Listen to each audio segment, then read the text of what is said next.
Final Fantasy is one of the longest running series in video game history, and one of the few to also dip their toes into the MMO genre, with Final Fantasy XI for many years, and today's subject Final Fantasy XIV.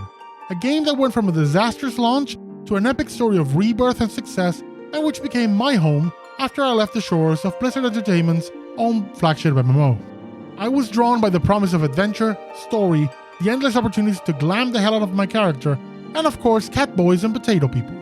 As soon as I landed in this world, it didn't take long for me to plant my flag, attune to the local aetheryte, aka the big giant crystal in every town, and say, yeah, this is my kind of place. I joined at the tail end of the previous expansion, Shadowbringers, and was here for the end of the 10-year story with Endwalker. Now we're setting sail on a new era of Final Fantasy XIV, a new beginning, so I'm making it my mission in this video to convince you to give this game a try. Let's get started with everything you need to know about Final Fantasy XIV.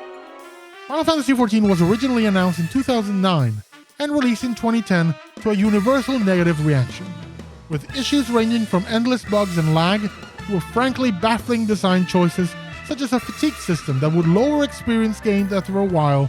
The game was panned and the player base fled. A series of patches and extensions to the free trial later, and Naoki Yoshida, more commonly known to the fanbase as Yoshi P, was brought in to figure out how to best salvage the MMO before it could permanently damage the Final Fantasy brand. To make a long story short, Yoshida and his team did two things. First, they brought the current version of the game to a playable state with many quality of life features for the loyal players who stuck around. While this happened, another team rebuilt the game from the ground up.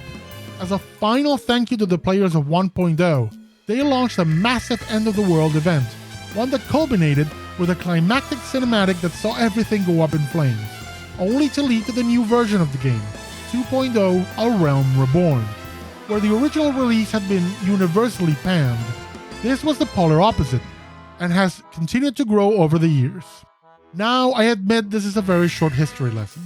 If you want the full gritty details, go check out the No Clip documentary on it. You'll find the link in the description. I can't recommend it enough. It's an amazing documentary with the story directly from the mouths of the people involved, and looking at everything that went wrong and the hard work required to put things right. The world in which Final Fantasy XIV takes place has many names, but the most common one is Hydaelyn, which is also the name of its primary goddess, the Goddess of Light. There are 5 continents: Aldernart, Othard, Ilsabard, Meracidia, and Tural, which is the setting for the upcoming expansion Dawntrail. Of these, Aldernart and its many islands make up the region known as Eorzea, the main setting for most of Final Fantasy XIV. Eorzea is home to the Eorzean Alliance, made from primarily the peoples of 3 city-states: the mercantile Ul'dah, the druidic Gridania, and the marine Limsa Lominsa, filled with equal parts legitimate sailors and a whole lot of pirates. A Realm Reborn takes you across these lands, befriending their rulers and peoples high and low, and helping them with one crisis after another, which is the Magitech-powered Garlean Empire and the various beast-like nations threatening the land by summoning their gods, powerful elemental entities capable of stealing the souls of worshipper and enemy alike, and based on Final Fantasy summons. You also come across an ally with various organizations, such as the mysterious Science of the Seventh Dawn. The expansion Heavensward, critically acclaimed, takes you to Ishgard, in the Eorzean region of Querthus, a reclusive religious state trapped in a centuries-long war with dragons. Of course, you also trek over to their home of Dravania. Stormblood has you travel to the Garlean-controlled nations of Alamigo in northern Eorzea and Doma in the Far East, along with other exotic locales such as the Ruby Sea and the commercial hub of Kugane in the nation of Hingashi. Shadowbringers takes the adventure off-world, and that's as much as I'll say to avoid some spoilers. But Endwalker brings us all the way back, and this time we visit Ilsabard, home to the Garlean Empire that's been our enemy since the beginning, and Thavnair, the trade hub between Eorzea and the Far East, a place with a rich history and a vibrant culture. You play as a brand new adventurer in the land, setting out on your first journey for power, riches, or glory, and becoming embroiled in so much more. Part of it is, well, our inability to say no, mostly just enthusiastically nodding. And the Echo, an ability to see into the past at times, and get a glimpse of the events that led to the circumstances we're now trying to solve. Yes, our character has a built-in lorddom power. Along the way, our stock rises and we become a champion, a hero, a warrior of light. But deep down, still that nodding adventurer. Along the way, you'll make great allies, terrible enemies, and just meet a whole lot of fun people. Where to begin? Final Fantasy XIV is true to the series in delivering complete RPG experiences. Let's start with the story and world building, which are just out of this world. Every corner of the game, from the main quest line to the smallest out-of-the-way dungeon, passing by the professions, and even holiday events, all have wonderfully written storylines that, quoting a line from the latest expansion, feature unbreakable bonds and noble sacrifice. Sprinkled with moments of levity to counterbalance the pathos, it's got it all. Final Fantasy XIV is filled with characters and tales that make you cry from laughing or from sadness. The stories often pull at your heartstrings, delivering powerful emotional moments that rival the best books, movies, TV shows, and even other notable emotional video games. The key part of this is that characters are incredibly well written, and the different storylines take their time to let you get to know them, to care for them. From your steadfast companions on the main quest, to a certain over-the-top gentleman detective and his ensemble cast, you will love them, laugh with them, and cry for them. And when I said professions having stories, I meant it. All jobs in the game, your classes, from martial and magical to the crafting and gathering ones, have their own storylines and they're all compelling in their own ways. I know because I've done a whole lot of them. And one thing they excel at is knowing just when to reward you with those epic moments where even if the situation is a case of fighting evil with the power of friendship, you're still excited because you've been primed and you're ready to lap it up. Simply put, every story in Final Fantasy XIV delivers. Then the world building. The lands you visit are immersive like few have seen in many video games. Every region has a distinct culture that comes across not just on the audiovisual side of things. It's not just the music and the environment, but also the people themselves. Their cultures are distinct, and it's easy to tell someone from Gridania versus someone born and bred in Ul'dah. Their priorities are different. Their ways of expressing themselves are different. If you have folks from different nations in a cutscene and one of those beast folk appears, you'll see vastly different reactions from them, since the nations have different experiences with beast folk. Such care to detail is astonishing. That relaunch Cataclysmic event I mentioned wasn't just a nice send-off for all players. No. It's part of the foundation of the story for A Realm Reborn and beyond, with raids tying directly into it and their consequences felt in later expansions. And this is not a one-off thing. The Final Fantasy XIV team never forget anything. There will always be moments where you revisit old characters and locations and you see how much they've changed since you last saw them, or how the current events are having an impact on them. It makes the world feel alive. One last item to mention in terms of the story, and it's that you are part of it, central to it.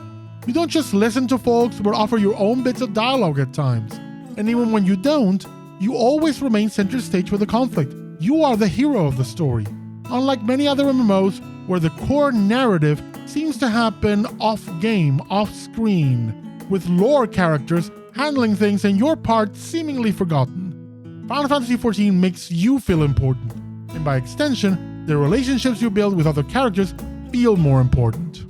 Moving on to gameplay, combat in Final Fantasy XIV starts out a bit slow, perhaps slower than many other games in the genre, but it doesn't take long before you're juggling abilities and combos while destroying swaths of enemies. Not only that, but all jobs have unique mechanics. They play entirely different, which means jumping from one job to another is a fresh experience every time. Combat is a dance. You often know where and how the enemy attacks are coming, and it's a matter of being careful enough to avoid them, while also taking what chances you have to maximize your effectiveness. You will literally see visual indicators of the way the attacks will come.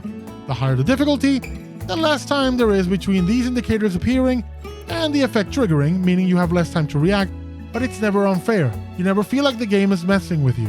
Final Fantasy XIV's team have accessibility in mind when designing what they call duties.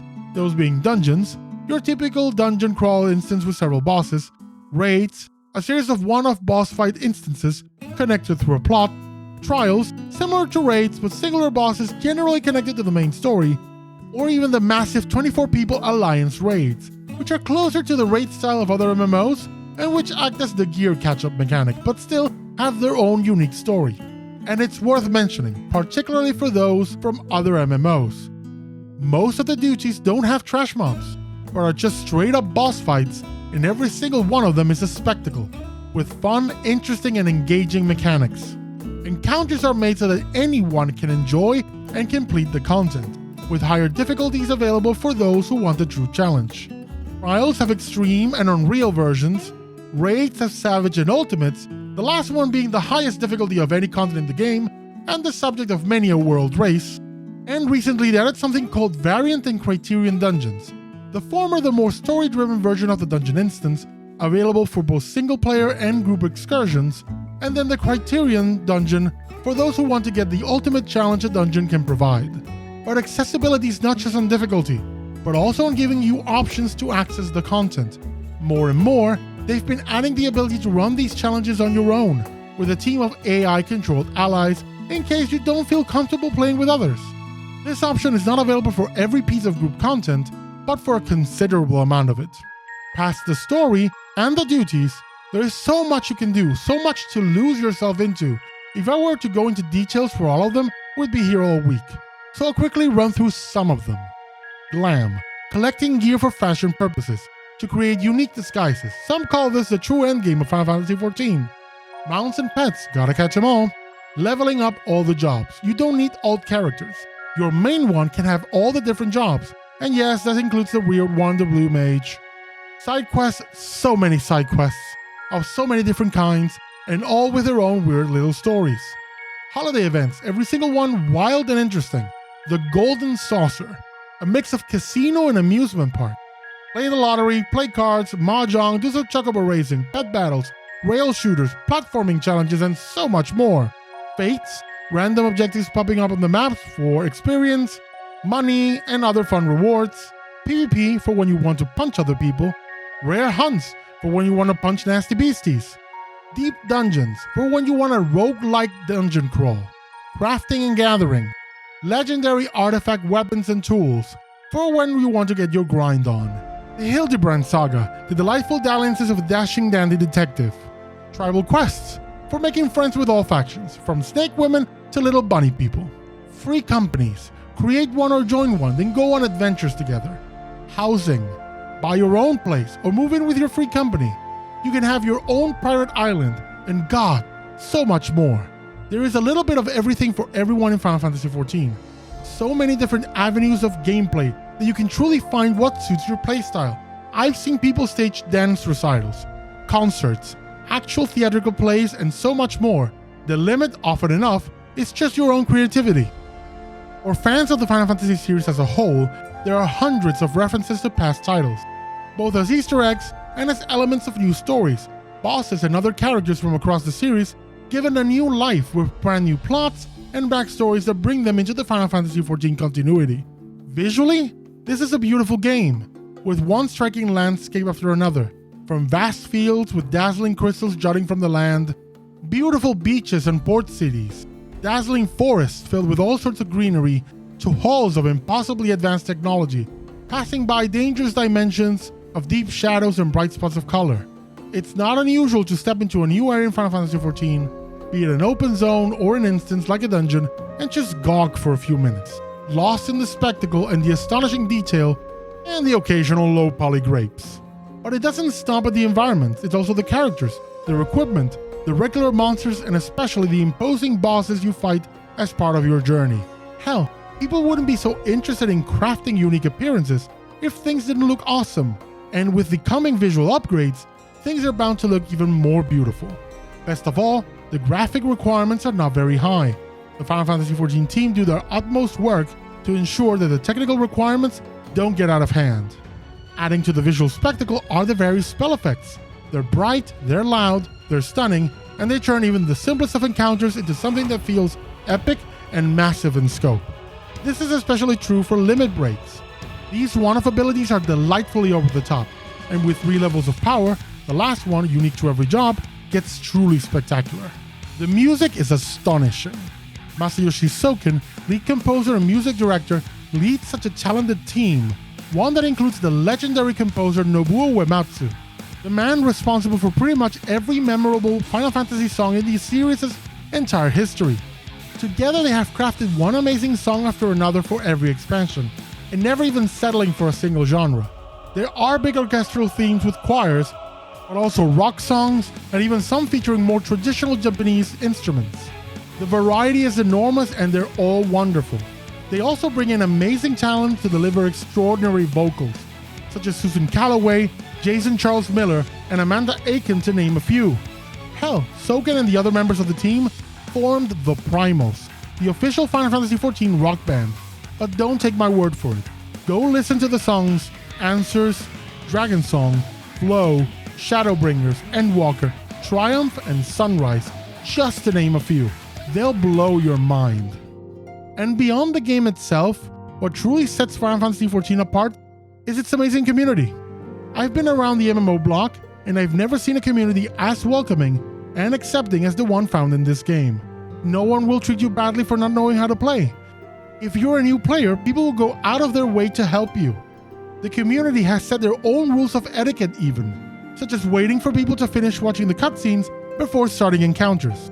Everyone loves the game, and they're excited for you to experience what they already have before you.